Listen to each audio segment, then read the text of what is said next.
Nico, welcome. G'day, James. How you doing? Yeah, good, good, good. So you were in the military for, from a very young age, and the SAS as well from a super young age. Like, tell me more about that. What drove that early path into elite special forces? Yeah, I feel like, sometimes you have a calling when you're I guess you're young or your soul, whatever the history attached is, to a specific type of interest, right? Like I loved adventure. I loved I loved watching adventure in the form of war, like war films. And I was naturally drawn to war and tactics and strategy and these sort of interests as a kid. Loved it. Loved, like battles. I loved the campaigns, the history, the geopolitics involved, that specifically around war and warfare. So it was like a natural drive into the military, as you can join the dots there. Mm, yeah, absolutely. And it's an interesting, like, we're definitely living in different interesting times now where sort of I saw online, somebody talking about, like, I'm not sure like your age, but from my younger generation, it was always like the role models were more those action figures, like Arnie films and Sly Stallone films and that sort of thing that just drives that in like your youth, like brings out that sense of masculinity and like need for freedom and that action side of things. Whereas now it's kind of so there's an interesting difference in the younger, like the films that are brought out and that sort of thing that just don't really have that sense of masculinity in it. Yeah, they Um, killed it. They killed it for a generation. But I do think with Trump, it's kind of like Trump didn't change anything. He just made people feel more comfortable about coming out and expressing their desire to mm, want to express their masculinity, their desire to want to express their mm, aspirations, their pursuits, their whatever masculine traits that they might have been like basically harboring, right? Like they were hiding them mm, like that, like it was people for a generation there were basically hiding it, like they were like scared to voice what they believed mm, in from that perspective. So I don't think he did. He really he changed anything other than just, oh Christ, this much of the country voted for this, and this is the general underlying principles of this party. Well, I guess it's okay for me to not like shroud my masculinity. And I think films did that, television did that, and now they're killing a bunch of that. A whole bunch of corporations are starting to like step back from that because it did pendulum quite significantly. mm, We don't need James Bond slapping chicks on screen. You know what I mean? But there is like James Bond as a man. Yeah. I wouldn't watch the female one. I think they've tried to reboot that in several formats. And not, like they quite successfully did that in some regards, right? Like whether it even be Tomb Raider, something like that with Lara Croft. I think they kind of nailed that. But, you're going to kill this male masculine character. Um, no, I don't think I'd be happy about them burning that down as like a last mm. bastion of like this adventurous masculine driven spirit. Yeah, Yeah. interesting. You mentioned pendulums, yeah, because it's definitely things swing one way, almost away from the truth, and then swing back towards the truth, and then swing in the opposite direction away from the truth. That's kind of how I see, pendulums and markets and mainstream narratives and that sort of thing. Yeah, it's what we do, right? That's how Yeah. we vote now. And they've worked that out, right? They worked out that it's like they can provide the complete obvious alternative to get your vote.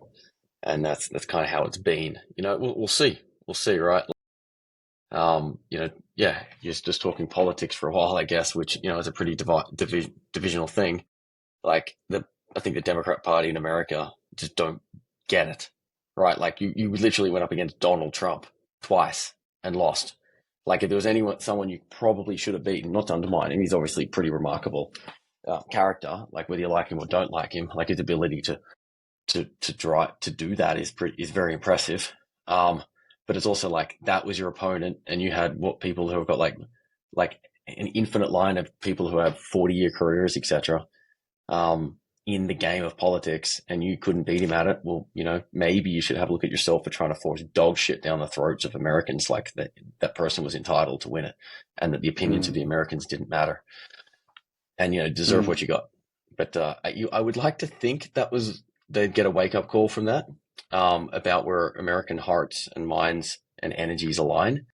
But I just don't think they will, because, when Hillary lost, you would have thought, all right, like my big hope was like, this is great. Now the Democrats are going to choose someone who's like more center, that the people actually like, et cetera, et cetera. And they'll be like, it's fine. But then I just watched them double down on their dog shit every single fucking day for like a decade. And it was like, all right, man, well, like you'll inherit the consequences of your actions.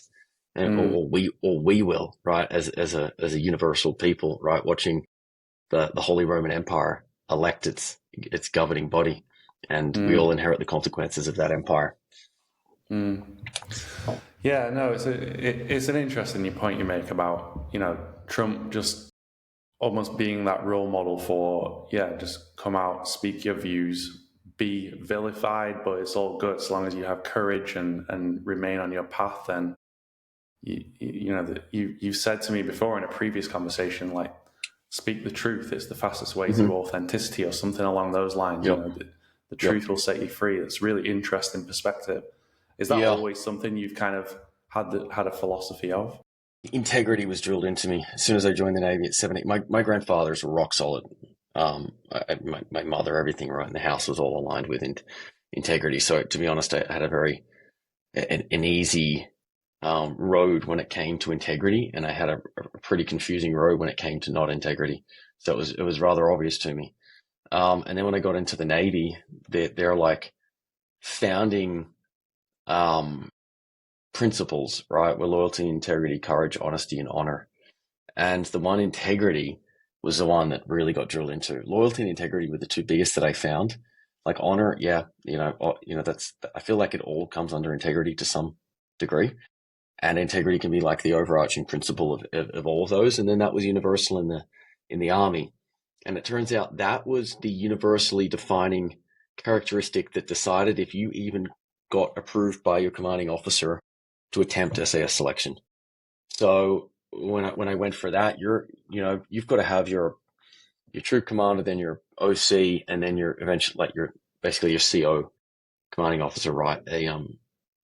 Someone who's managing like 500 people, right, has then got to take the time to approve your application before you can even, attempt the next process, which is, just doing a general fitness test for selection, which itself isn't just general.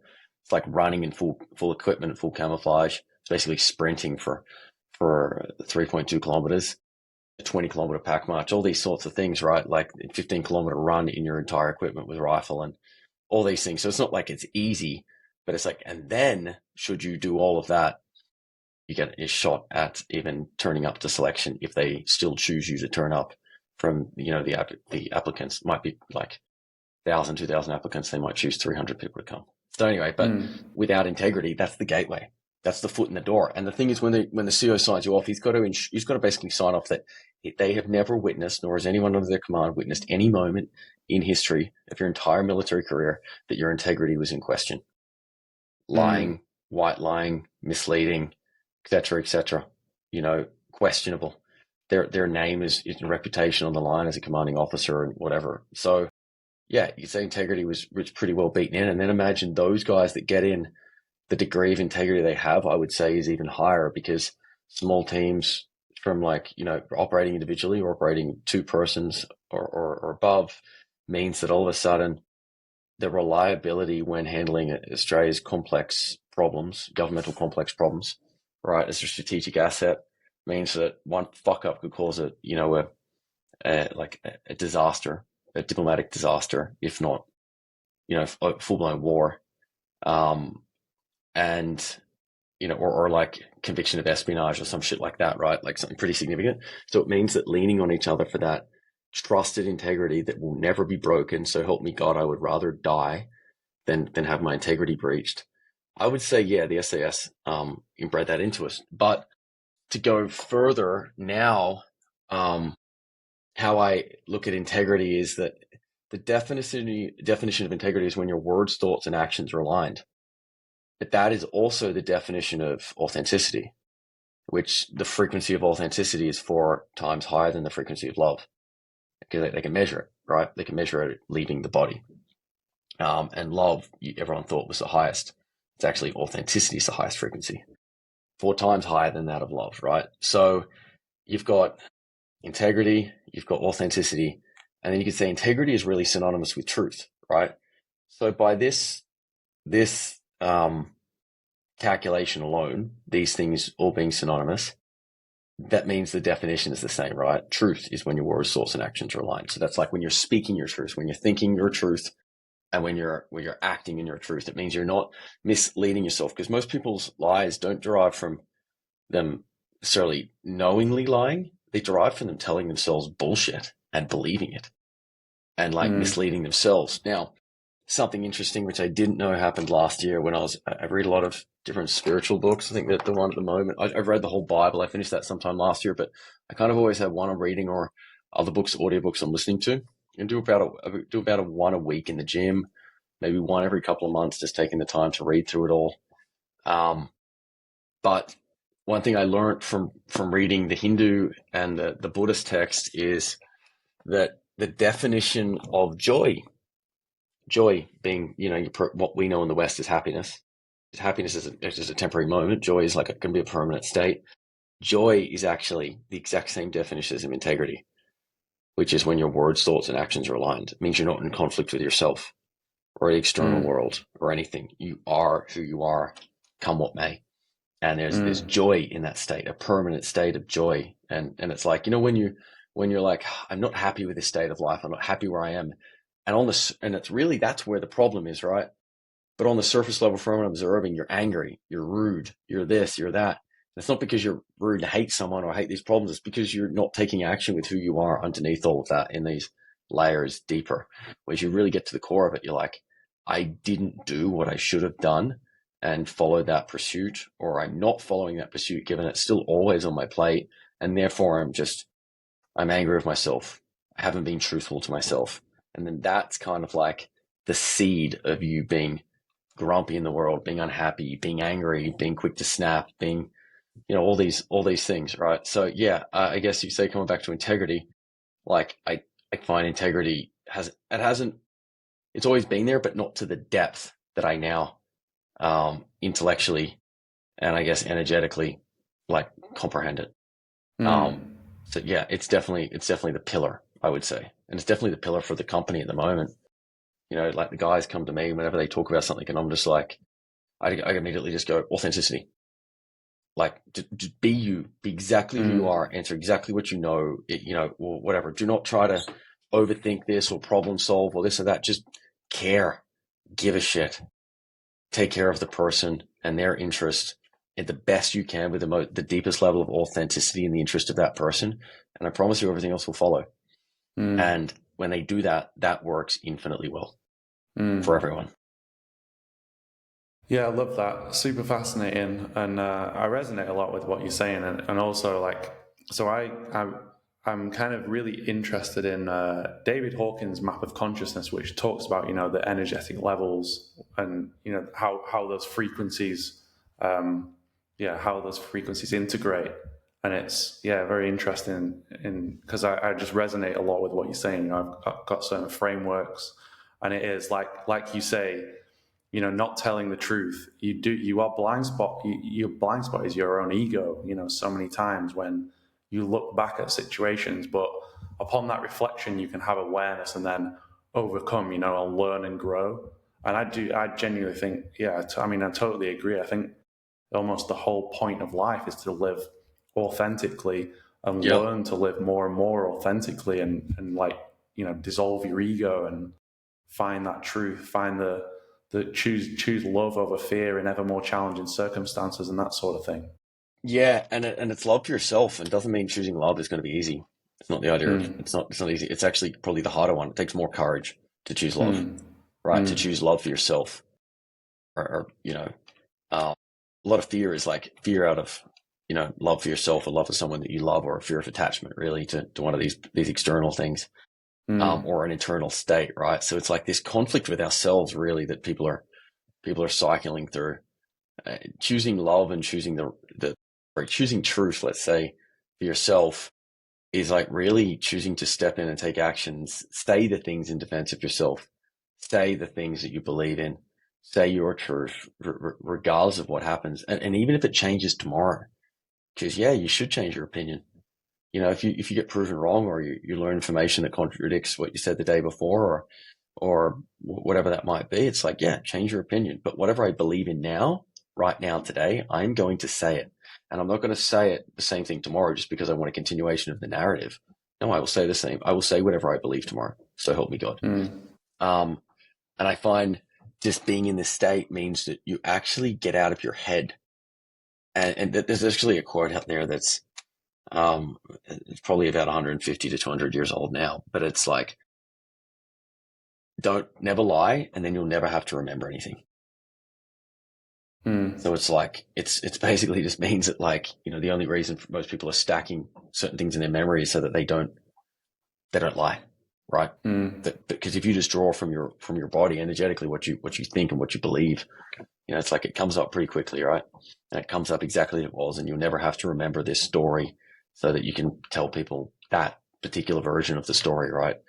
It's and it's got some truth to it, right? Like, you can live less in your head and more in your body.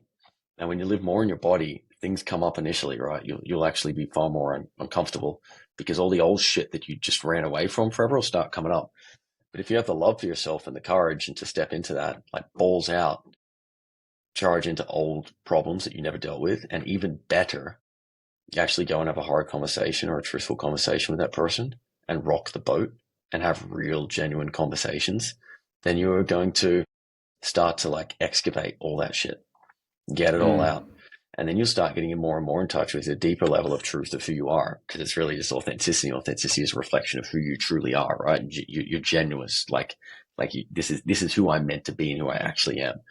And the deeper you go, the more peace you find, the more joy you find in the life, the more love you find, the more everything seems to just fall into line, just like there is a God, right? And it's like, and if you keep going down that road, you'll almost definitely find him. So, you know, I implore that, but even if you're not looking, it's like, if you ever wanted to prove or disprove it, keep going down that road, because eventually at some point you get so connected to yourself and calm and present with who you are that you'll almost certainly believe in it, because everything will start falling into place like it's divine providence. And then it actually becomes hard to argue God, but it also becomes hard to argue that ruminating in your head all day long was the better way, as opposed to following your intuition and your body in the first place.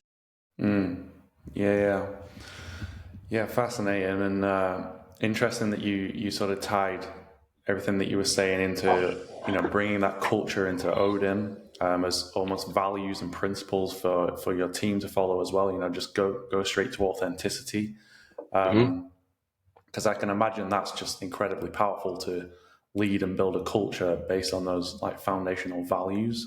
Yep. So tell me more about. I mean, obviously you've developed this like spiritual path, but how did you kind of like lead up to that? Is that connected to, because you've got a pretty crazy story, you know, about what happened to you in the military, and you know how you ended up with like catastrophic health failure. Like, just tell me more about, you know, what happened there and your journey through that. Yeah, I'll get to how it all kind of came together, and I'll try to do it the most synoptic way possible.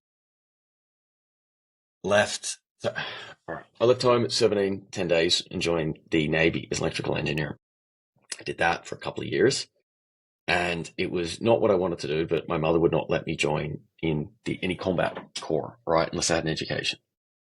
So she had to sign on the line with me because I was under 18. And I went in and I went to a school of engineering. I studied there for about a year and a half. I graduated there, went and worked in some facilities on the naval bases, when I posted to a ship, served on 2 ships there, traveled around Asia, working, you know, doing all the electrical engineering stuff, which in the Navy is pretty much everything that isn't like simple electrical. So it's like your radar, your sonar, your weapon systems, your just everything, right? I did that, but really the whole time after about 3 months in the Navy, I knew what I wanted to do. I loved, as I said at the start, I was just had this calling to military, like it was almost like a divine providence of just who the soul had been for generations, Mm. for iterations, let's say. And I went through and I started training, 3 months after I left, and I trained ambitiously, like a savage, proper savage for the military. For special operations. And I gave it absolutely everything. Like I would train, swim, I would run, and I would weightlift every single day. I might take one day off on the weekend, just knowing that someone had told me you need to take a day off. Later on, in a couple of years, come 2021, I wasn't even taking days off. The rest day for me was training twice a day instead of 5 to 7 times a day, which is what I did when I got into, I did the Special Forces entry test. I crushed it, even though I was in the Navy and had no idea how to wear the gear. I trained like an animal on the ships so that I could be prepared to do that. They pulled me across to the Army, threw me straight into Special Forces. We got two Special Forces. We have like commandos, like like a regular one, and we have the SAS. And then basically, when I came across for the commando one, which was my stepping stone to get into the SAS, they basically, I had a hernia in my infantry training to get caught up to everything. And I didn't tell them because I knew that would throw me off the path. So Damn. I had a hernia the size of a golf ball for like 13 weeks while Wow. doing the training. It was agonizing. I was blacking out all the time because of the pain was so intense. Um, Crazy. I had to jam it in while I would trudge around, like literally getting my fingers and jamming it in my groin. This Mad. golf ball, like organ, whatever was pouring out, it was pretty fucking intense. Not gonna lie, but yeah, but there was some things that exercises I do that were just like it hurt so much I couldn't breathe sometimes, and I just like kind of waiting to black out. But I held up for so no one, my buddies in the teams knew, but the commanders didn't know. Got through, told them, and they're like, right, missed out on a bunch of training, didn't really recover from it. Went into the selection course for the commandos, and then right near the end, they used to come off. They pulled me off, and they're like, "You're not experienced enough. Like, you shouldn't be here. You're not experienced enough." It was kind of almost like frustrating for them, and I'm like, "Yeah, well, I told them that, And anyway, so I missed out all of it. I didn't get through, which frustrated me because I just left the Navy to do this, and now I had this setback. Went to an infantry unit. Infantry unit saw that I wasn't retarded and very motivated and extremely driven. So they gave me a whole bunch of qualifications to basically have me as a reconnaissance team leader rapidly. And then from there, I attempted SAS selection like basically a year or so after getting into that unit. Anyway, long story short, I took the defeat, which is a big one for me. I'd literally left the Navy and my engineering training and engineering pay and position there to go to the Army and pursue this. But the hernia kind of threw a curveball and everything, which was a pretty good lesson for overtraining. Didn't learn about that. We'll get back to that in a bit. And then kept doubling down to doing 5 to 7 times a day. Uh, you know, it was a lot on my nervous system. Mm. And then, when I got injured just before SAS selection when I was 21. And if it wasn't for that, I don't think I would have passed because it forced me to recover. I did my lower back. I could not run up. I couldn't run, couldn't do lower body. I couldn't do upper for mostly about 8 weeks before a selection. To be honest, most people would have been broken, like they just wouldn't have passed. But because I was so ridiculously fit and I had like this epic drive, I knew that I could push through, right? Like I knew that I'd be able to get it done on the day. And so when I turned up, I did. Anyway, passed selection, got through, then went into a training cycle for about 18 months, went through that. The selection was intense. The training cycle was intense as you'd expect, right? There's enough information out there on that. It is as hard as they make it out to be, and it's intense, and the people surrounding you with their integrity and their caliber of who they are the most impressive men I've ever seen in my life. And organization, because the consequence of organization is death, not money. It's a bit of a different game, right? Different stake. And they make it very deathy. They put you in a lot of harm's way repetitively. That's the idea, right? Mm. And So anyway, did that multiple combat tours to Afghanistan and jungles and all these things around the world. I would find myself in diplomatic missions, etc. I got near the end of it, and what had happened was I started getting, as you can imagine, this doesn't sound like off cue. I started getting burnout syndrome a couple of years before I left. And then I took time off, but it was kind of like too late. The burnout syndrome had led to chronic fatigue just before I took that time off. And then when when you're exhausted to the core and it's not an external thing, it's something you can't imagine unless you've had it. It's a different fatigue altogether. Like, you're aware that a good night's sleep or a week or 2 weeks night's sleep isn't going to fix this. Like, it's gone beyond an inflection point where it's kind of like hoping water will run uphill. That's the best way to explain it. Like, healing is like kind of hoping water will run uphill. It's just not going to happen. Like, no matter how much you be patient, whatever, it's like the water can't defy gravity. And that's the kind of state you get into yourself into with this chronic fatigue, right? That's what it feels like. Took time off and that didn't work. Actually, the time off actually served as an ability for my body, mind, and brain and everything to settle, which then started developing full-blown anxiety, which turned into major anxiety, then went to major depression, and then went full-blown, full retard PTSD, which was pretty intense one. The PTSD then, that came pretty close to being the end of me. I kind of stabilized my mental health, and then I had to get out of the military after that. And it just, of course. But after stabilizing my mental health, it wasn't fixed. It was just kind of like, I'm not dying, which is as good as the Western mental health treatments are supposed to be, right? Because the reality is Western medicine is actually just triage based. Like, you wouldn't give someone that's in a car accident, you wouldn't give them painkillers that you gave them after the car accident forever. Right, you wouldn't give it to them for the rest of your life. Oh, any pain? Just take this for the rest of your life. Well, in America, maybe you would, but like in anywhere else in the world, you just wouldn't. Right? It's just fucking irrational. It's emergency medicine. You get someone at a recovering level where they're not on that anymore, and they can like live a certain life. They might have a bunged leg. They might be doing rehab every now and then. They might be doing physio, whatever. But at least they're not on painkillers for the rest of their life. Well, it's kind of what Western medicine does with psychological injuries, right? Western medicine does with veterans for sure, so psychological injuries, they're like, all right, we kind of see it as a win to kind of keep you on antidepressants forever, antipsychotics, and managing your medication and painkillers and all this shit, right?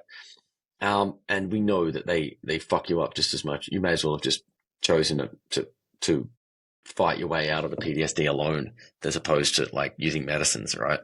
So what it did was, it's like I stopped the bleeding triage, right? Like, I stopped the bleeding per se, and then it was like, but I didn't cure the mental health, right? There's some videos I've seen online actually of someone that went around interviewing psychiatrists, trying to find one of them that said that they had cured a patient. Really? And he couldn't find someone. This was like in the 2000s or something. And I watched the footage, and it's like, fuck me, this is almost harrowing, right? Like, you're like, who would, so it is triage, right? It's just to get them to a stable point where they don't take their own life. And that's what they did for me. And it worked really well for that, for not dying, subconsciously, to be honest. I wasn't the kind of person that was going to choose the way to take my own life, but it was a subconscious loss that was the risk. I was losing the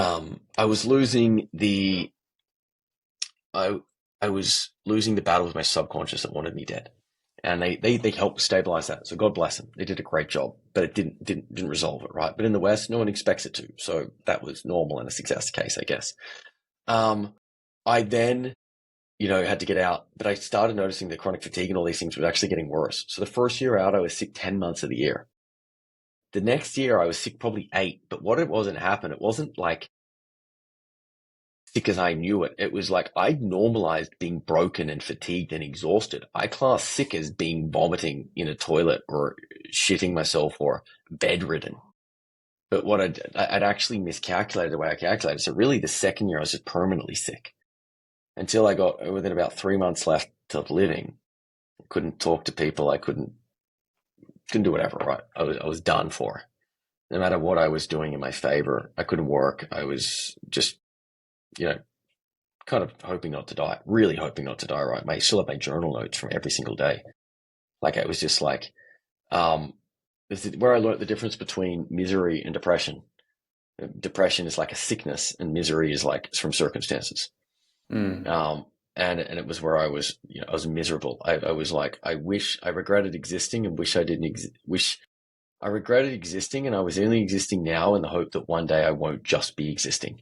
And that's what I would write in my journal. There's notes like that, trying to understand what I was going through. So then I took a shot at stem cells, right? And what I went in for, that, like everything that I mentioned, right? Like that mostly the thing that was my biggest threat now was the existential crisis of being full-blown autoimmune and just straight up dying from whatever the next major sickness that I get is. So I took stem cells for that after running into an owner and an advocate for a stem cell company in Colombia. And he gave me a protocol. I met the head chief medical doctor,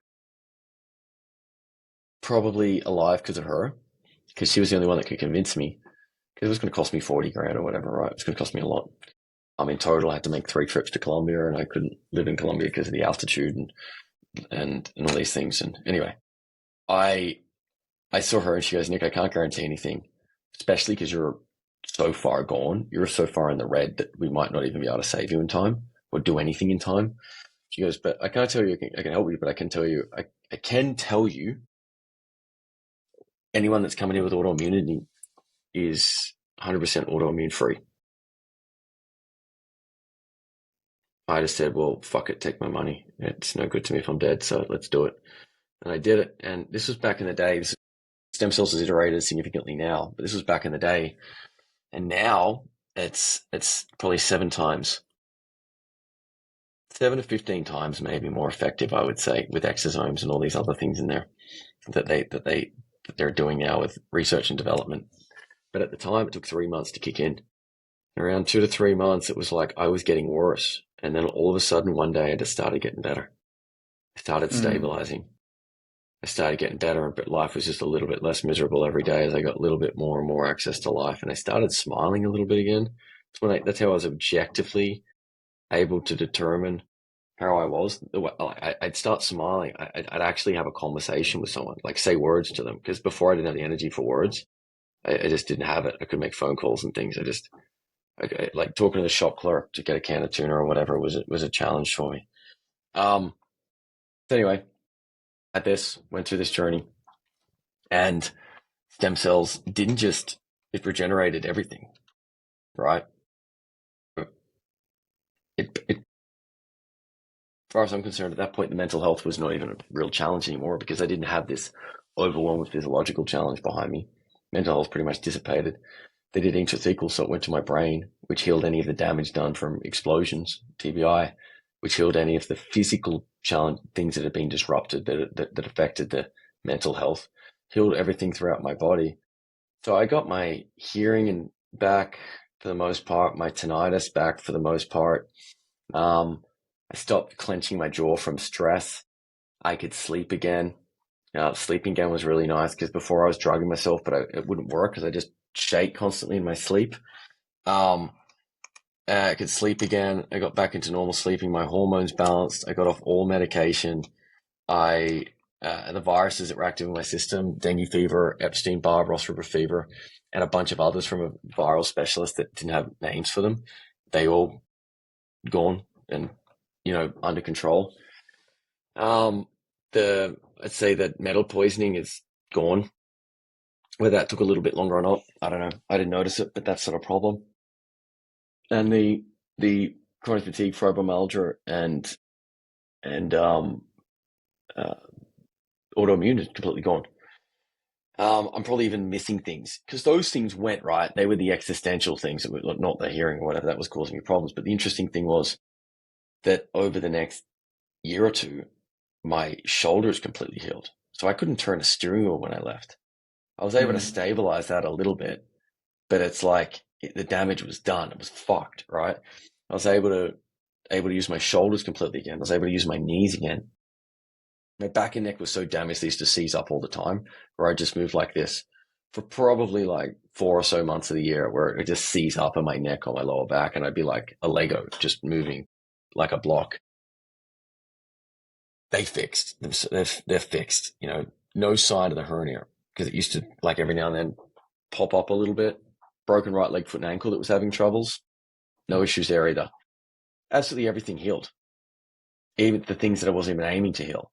So I just wanted to not die. That was a deal. That was the deal I made. And it just kept going until it fixed everything. And I was pretty stoked for it, right? Yeah, crazy. This kind of led to me to going into the obvious next question, right? Which is like, how I basically then created a foundation for veterans, a tax-free 501c3 registered charity. And, you know, even though people get tax-free donations, et cetera, for it in the US, I went and spoke, and I had a lot of connections to go speak in front of like audience of billionaires.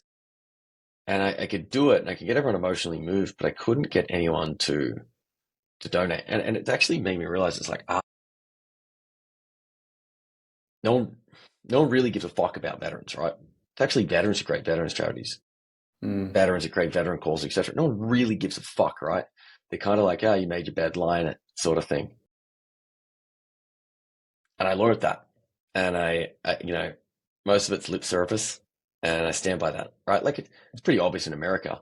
Like there's a whole month for there's a whole month for what is it, the Pride Month, okay, in America. And actually, it's interesting because I think I saw it the other day. Actually, it's becoming a topic in the States right now, where Trump's trying to change it to Veteran Month. Now, I don't know if that's the answer, right? Because I'm like, you know, if people think it's worth celebrating for a month, Pride Month, then I'm like, you go for it. But it's like there's one day that's been like that for, like, you know, a couple hundred years for veterans, or you know, and then there's, like, you know, a month for Pride. It's like, but that's because gay households have dual income and earn far more money and are basically proportionately disabled, like the veterans, mentally or physically.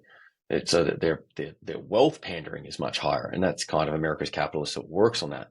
And it's not to shit on them. I'm just calling economics, which drives everything, right? Especially in that country, it's built on it. Hell yeah. But in saying that, so no one really gives a fuck about the veterans. They're not a demographic that's really worth donating or pandering to, because they're not really going to get any economics back out of that.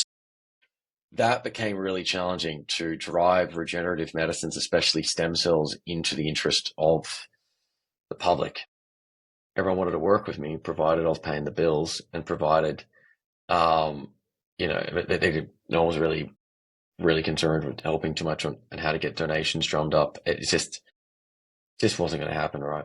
So started on it for a bit, and I'm like, God wants this to work, it'll work, you know. And let me just stop trying to force shit uphill. I put about 80 grand of my own money into it because I believed in it, and I believed in helping the guys, and I believed in the mission of getting it out there, and it was just, but it was like, I can't do this alone. It's a very expensive space to be in, and just having your own charity alone is also very expensive, but so be it, right?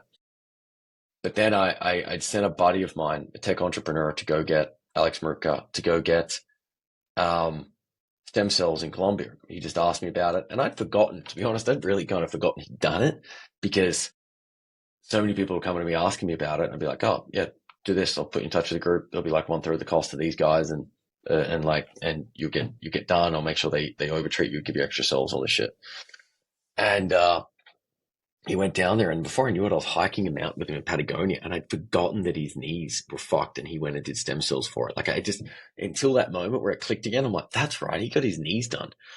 Hiking the mountain with me. Okay, so this guy couldn't run. This guy couldn't run more than a kilometer, like, or more than a mile. His doctor told him for the rest of his life he won't run more than 2 kilometers. And he then ran an untrained marathon with me last year.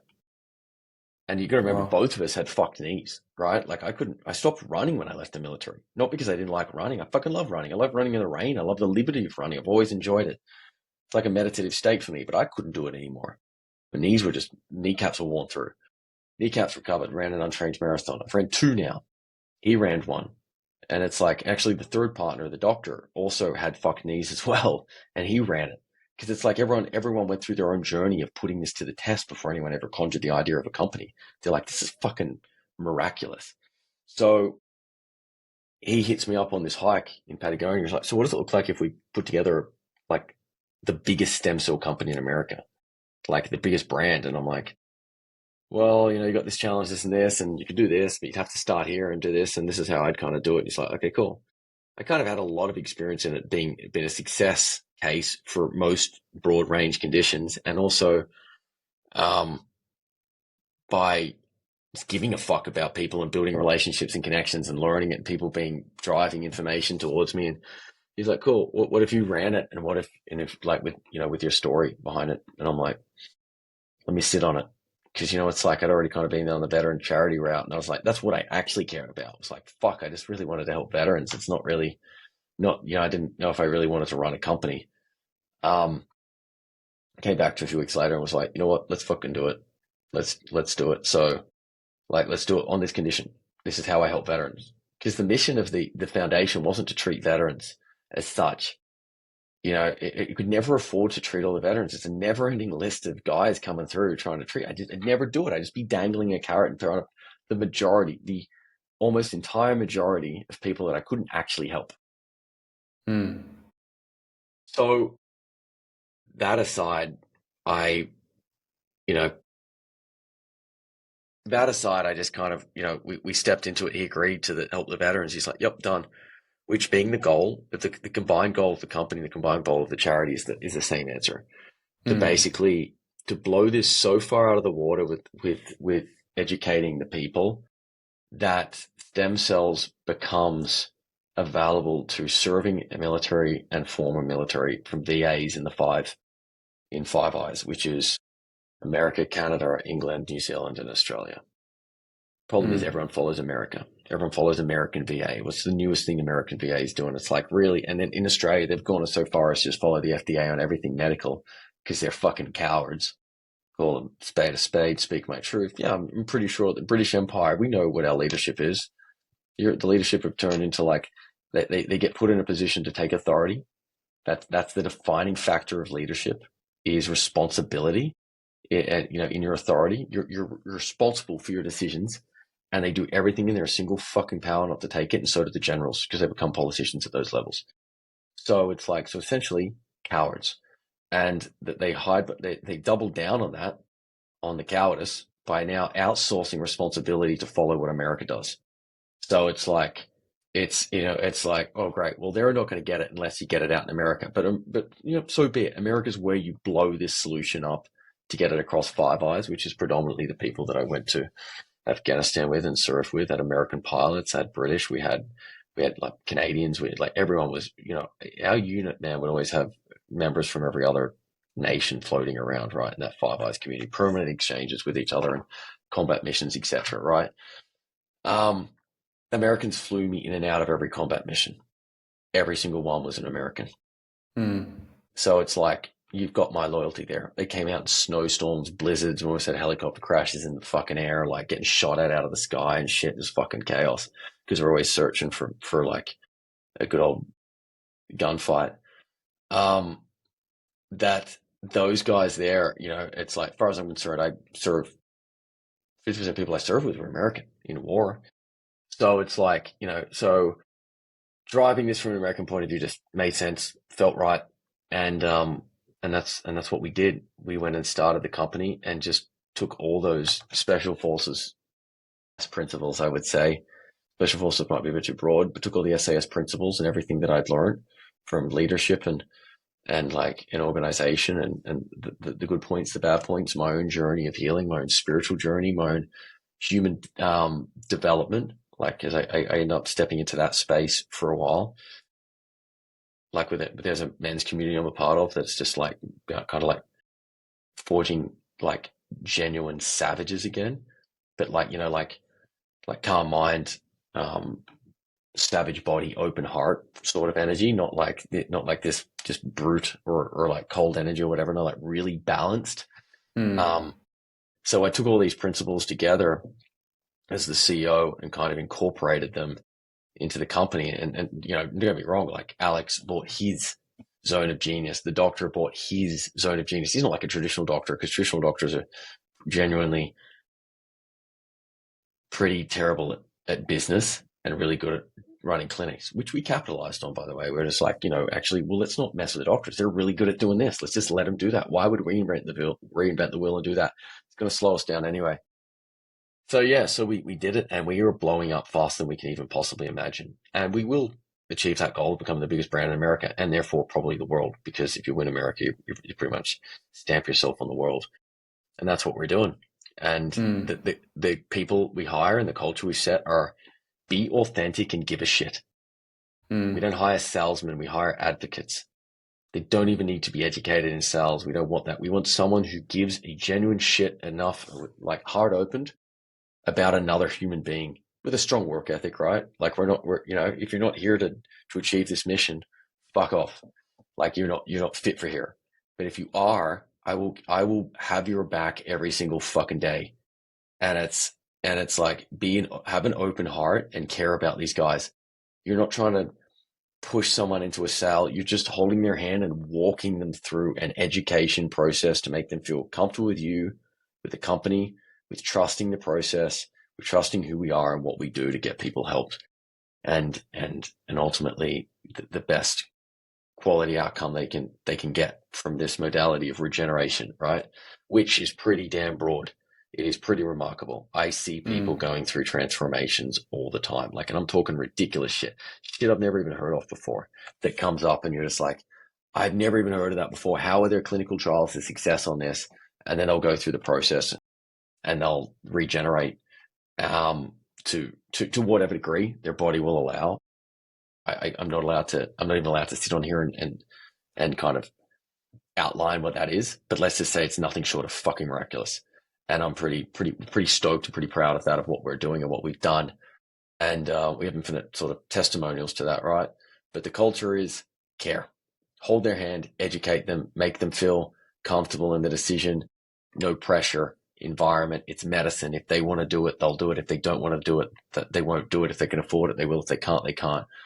We're about the same price as Latin America, which means we're probably about a third of the cost, relatively, right? We say that because Latin America replicates their cells. You don't want to replicate your cells. That's how you get cell mutations. We know, what cell mutations can mean, right? You don't get that from unreplicated cells, which is why in America, to do stem cells, it is illegal to replicate them. So it's like you're getting the highest quality cells we can find in the highest volume that we've got, which there's a company that just decided not to be greedy and make as much money as a laboratory. And they've actually winning the race because they decided to create a cell that's really just remarkable. That's generous. So instead of doing 30 million, they'll let you do up to 200 million of non-replicated cells from the best donors they can get in the best laboratory conditions. They won by not being greedy. They just won in that move alone. It turns out giving a shit and caring about people and doing the right thing, money follows that, right? So we choose the best cells. We choose the best doctors for the best conditions. We have multiple locations across the entire country. We're countrywide. And the price we keep so that we're at least half, maybe a third of relative competition, right? Considering that apples are not always comparable to apples. Our apples are the best damn apples. So Anyway, long short, we did this. We just took care of people and just did the right thing by them, because I just sick of seeing veterans and people getting gouged. I got, relative to what I'm paying now, kind of gouged, but it was a deal. Happy with that, but it was like, just do the right thing by people and business success will follow that. And that's the culture we created. And turns out that wins. Turns out taking care of people wins, which is a crazy concept for American medicine. And it's paying dividends, right, on the success and the growth. Like, my limiting factor at the moment is literally ability to hire and operations to keep up, to be able to meet the demand. It is like a near infinite demand. And anyway, we're proud of that. And that's kind of how I went from the military and found myself where I am now, with the company. So yeah, it's like one thing kind of led to another. And does that come from just awareness of like the benefits of stem cell therapy? Is that where that demand's coming from?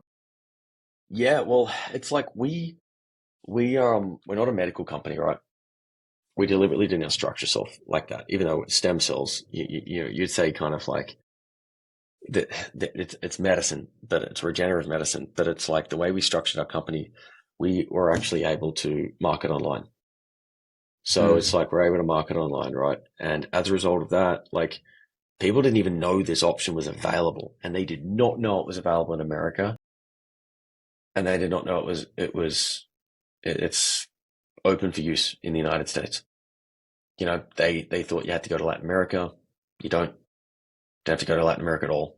You probably actually Mm. shouldn't, to be honest. Not when they're replicating cells. Not if you don't speak fluent Spanish, go to talk to doctors down there. And I've done it. I've been to before I started doing it in America. It's now been to Mexico. I've been to Colombia like 2 or 3 times. Well, 3 times I had to do my procedure, so I had to return each time. So maybe that's about 5 times, 5 or 6 times. Anyway, so I've been around, right? And everyone's kind of going to these Latin places. Like you've still got Latin medical oversight on this, right? And like I taught myself a whole bunch of languages, so I can communicate down there. I can do it all. I still wouldn't choose, and I've lived in the culture, so I'm not just shitting on people, right? I'm like, if you're asking me where I'd rather get treated in like a like high quality medical oversight in Miami or New York or LA or whatever or Texas, as opposed to like some random city in Latin America. It's like, well, the government oversight's different for a start. The local government, the federal oversight, you pretty much get whatever you want for a bribe down there anyway. And it's pretty simple, and they're replicating cells, which means creates those mutations, which means that straight away it becomes a concern, right? Like Mm. it's like you're shooting from the hip, which is still, if that's all you want to do and you can afford, I'm like 100% go for it, man. Go get healed. Go do your thing. They'll still do it. But if you've got the two options, like they're definitely not, uh, it's no choice to the obvious decision, right? Um, yeah, sort of my 2 cents on that. Mm.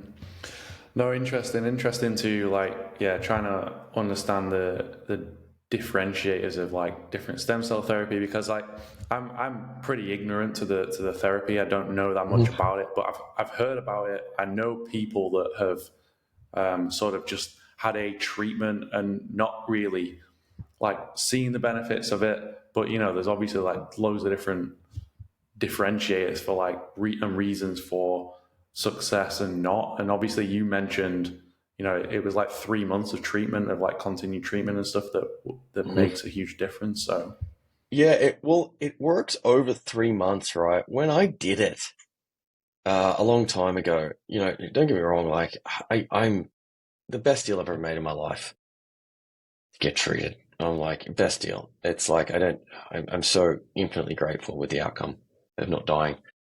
I had to get treated over essentially 9 months. So one, then month three, then month six, and then by 9 months, you've pretty much got most of the bandwidth of the cells active in your system. By about 12 months in total, you've got you've got probably all the outcomes you can expect to get. Um, that's because I had to do it 3 times in that period, because they were like, Nick, your immune system's so gone that if this will boost your immune system, start healing you, and your body's going to think it can do things it can't, and we can't afford it to do that because it'll just put you back in where you were. So, I did that, and I recovered. Um, happy to make that deal, but the difference now is that exosomes have been introduced, and exosomes in the first week start getting results rapidly. And the exosome is like, you understand, of like atoms, right? And then inside of each atom, you've got the particles that compromise the prize an atom, right? Compose an atom. Um, those particles are like the exosomes of the stem cell, and the atoms like the stem cell. So when they go in, they can pierce the blood-brain barrier, They just kind of go everywhere. When they all enter like the hand of God, right? Like they find the most damaged spot that's like a damaged or missing cell and just replace it. So they go in and they do that. They do the work, and they basically prioritizingly repair. Now the exosomes can go in and start working basically immediately. You'll start noticing effects like in 3 days, especially around inflammation. They'll start going in and battling inflammation, and they'll work for probably the first maybe 2 months ish, something like that, give or take a month, depending on the person. They'll go in and they'll start doing that, and then the stem cells will start kicking in somewhere between 2 and 3 months, and that'll start rocketing. So what it does is you get this effect where you get this exosome starts rocketing up, and then the stem cells kick in when there's an overlap, and it just keeps going to like this exponential growth of recovery. Remarkable to have those two together now. Absolutely remarkable. That there is like the results you're getting means it's like 1 + 1 = 3. Now, you're also getting a new generation of cell that are refined into the sense of like the R&D is how to make them more effective, how to make the exosomes more effective. So now they're more effective. The stem cells are more effective. Taking it together is now like more of like probably a 5 to 7x from when I did them of success. Because it's like, again, 1 + 1 with the exosomes and the stem cells kind of creates 1 + 1 = 3. But with the R&D, it's like a few more X of success now. Well, when you don't replicate the cells, because they'll bunch together, they'll do all these things. When you don't replicate the cells and you get the original cell, those there themselves, combined with the exosome stem cells and whatnot, that's when I say from what my original success was, and I did have immense success, that there will now create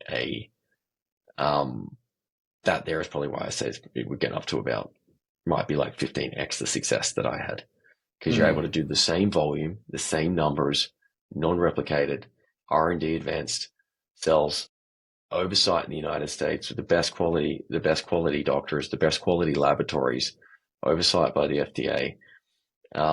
And you combine all of these elements together that I'm speaking of, and the results are infinitely more successful for a person.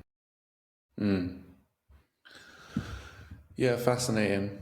Yeah, so I mean, it's a lot too, right? It's like, man, just going on a podcast, have a chat, and then all of a sudden we have to like science each other. But it is like, it's people don't even know this exists. Again, going back to that question, it's like we do marketing, we do podcasts. Probably have to go on a bit of a press tour in a couple of months here. Starting to partner with some pretty household brand epic companies, and as a result of that, it's like we'll be pretty common known soon, right, as a brand. But people will still be like, but what is stem cells? Like they don't really know, right? And that's not. I'm going to say that's not by accident, right? Like we are an existential crisis to general pharmaceutical companies to some degree, not completely. Again, triage medicine, I'm all for, guys. Pharmaceuticals is triage medicine. I get in a car accident or I have an emergency, I want doctors there, I want pharmaceuticals and shit. Hell yeah. Thank you. God bless. But it's like, do I want to stay on them forever? I don't. I would actually like to regenerate, and God willing, we have a solution for that. Yeah, it is. It's acute versus chronic illness, isn't it? It's like, acute, you're in a car accident, something crazy happens to you and you need to go to A&E, like emergency room. Like doctors are pretty incredible at sorting that acute situation out.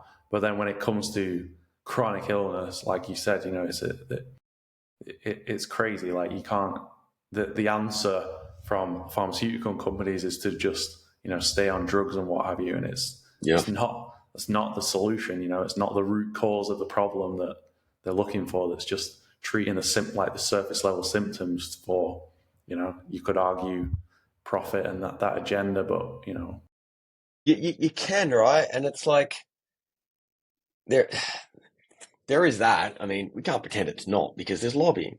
America's renowned for its lobbying, military budgets, military budgets, military manufacturing. It's like, when they vote in like Senate, etc., or Congress or whatever, their districts, literally, if they have military bases on it, they'll vote in line with what that keeps the interest of those people employed on military bases. It's like in the interest of your constituents, right? And that military base has to, or manufacturing plant or whatever has to, in order to keep in business, it needs to expend those shells somewhere, right? It needs someone buying them for them to be expended. It's like, it's all at this economical game, and pharmaceutical factories and all these things work very much the same way. And it's like, it's not saying it's necessarily evil, right? It's just the economics of the thing. But fuck them. Come what may. Like if I can be somewhat of an existential crisis to the pharmaceutical industry to some degree, so be it. It's like, but all it does is people adapt, man. They'll find a way to own this, probably because of their power and their influence. And as long as they don't shut it down and they keep expanding and they go, hey, maybe we should just own the stem cell games like they did with the marijuana game. They fought it for so long until they were like, big tobacco were like, you know what, let's just buy marijuana. Cool. Well, Christ, insurance or pharmaceuticals or whatever. It's like, yeah, eventually when it's unstoppable beast, great. I hope you do. And I hope you systematically organize it. Everyone in America and the world or whatever gets access to this as part of their protocol. Because that's the other thing we didn't even touch. We're talking about healing. We haven't even touched about preventative medicine. Imagine the hand of God going in periodically and putting out fires before they're major fires you didn't even know about. And you just go on living your most healthiest version of you. You get a sports injury, you just go get some stem cells in the next period of weeks or whatever. You didn't even remember you're injured. With something that might have just lingered around for 2, 3, 4, 5 years until you get surgery as it gets worse and worse. Imagine that just dissipating. Imagine just preventative medicine.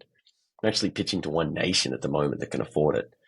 That concept and I won't go into it any further. They might become the first nation to actually do that. And that would be a feat to start taking care of their citizens like that. And it's like, cool, take care of your citizens with cells, man. It's like with regenerative medicine, it doesn't have to just be stem cells. Any and all regenerative medicines that are becoming available as they do, right?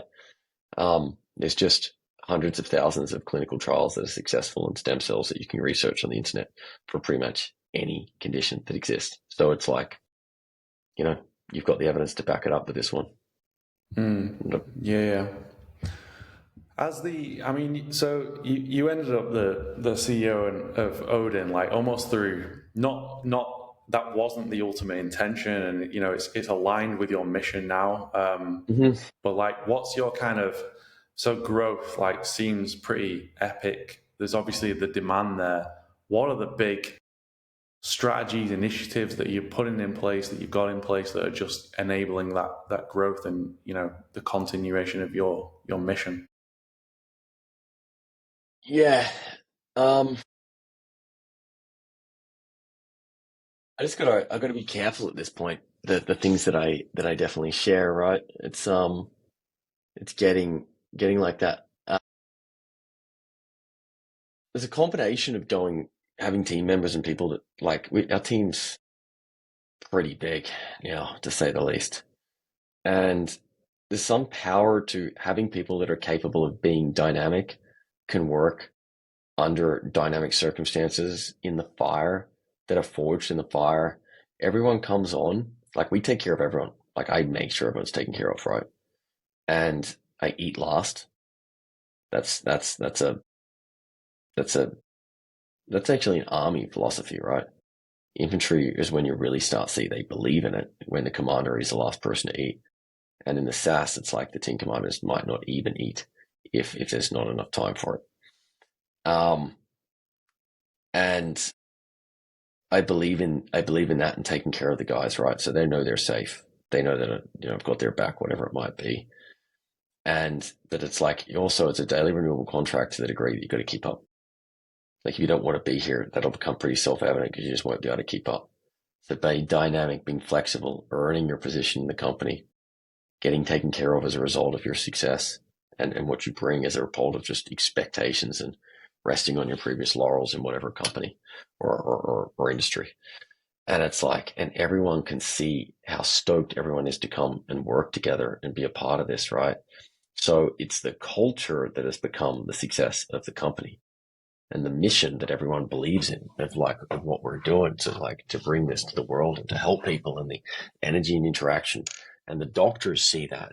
So they want to be clinics that work with us. They want to, the relationship we have with the laboratory for the stem cells is remarkable as well. And it's like everyone kind of sees what we're doing. And right now it's like, I won't go into the growth as much, but it is an X factor. Like I tell guys not to even tell me when I go into it with some people that are analyzing it.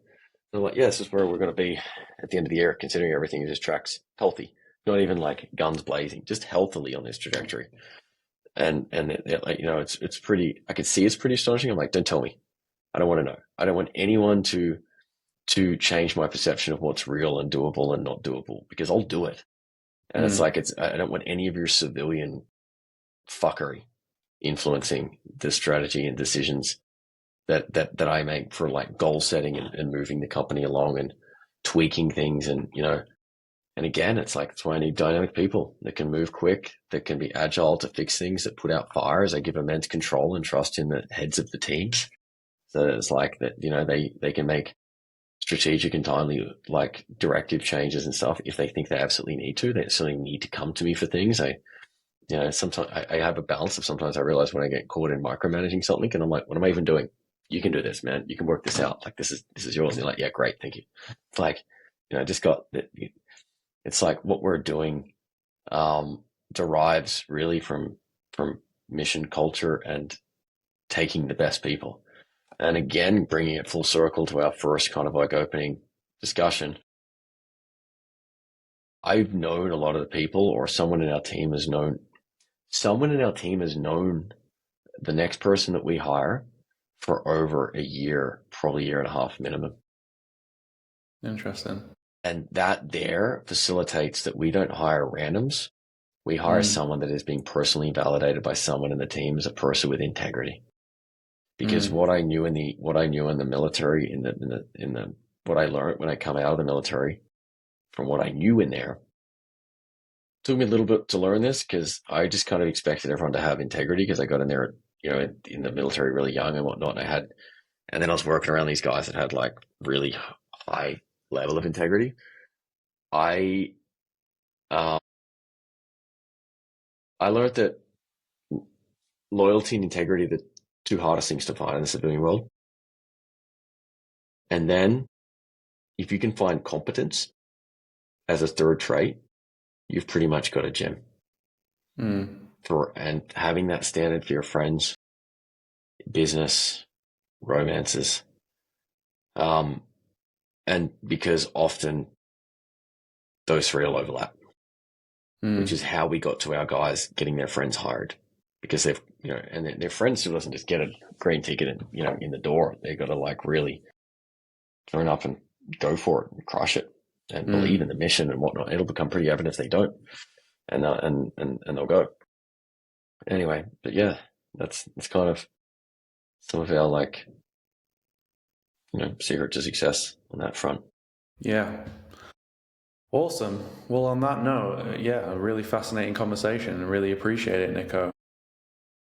Yeah, there's so many avenues that I would have loved to have explored, but we'll kind of just wrap up on that note. It seems like a great place to. Yeah, I mean, I'd love to continue this, have you on another time, and continue conversation. But just before we go, like, for the audience, where would you want people to find more out about you? About me, I just keep everything on Instagram now. I don't care. I have LinkedIn and all this shit. I don't answer. I don't care. I'm not into a social media person. Instagram is where I created like a kind of a center of social media relations of any kind. And that's just NICLONEWOLF, Nick Lone Wolf. That's a whole other story of how that came about. Well, actually, it's a pretty easy one. When I was in the SAS, we weren't allowed to have social media, so I had to have social media under a pseudonym. And I had to have it through like multiple layered different, accounts and all this stuff. And so it didn't have a name, didn't have a face, didn't have anything that was like traceable to any degree. And that's where I had it. I had to have it under that, and Longworth was just a random thing that came out. So anyway, that's how I had that. And then just the web pages where you find anything else, any other information. You can book a call option there to talk to one of the advocates. And again, no one's going to be selling you shit. They're going to be holding your hand. It's the job of them to hold your hand and make you feel comfortable. If they think it's a hope for your injuries, if it's not a hope, they'll tell you as well. And that's it. That's really the 2 points of contact. Keep it simple. Awesome. Well, thanks so much, Nico. It was great having you on, and we'll continue this again another time. Welcome, James. Pleasure, mate. You take care. Yeah, you take care. Bye bye. Ciao.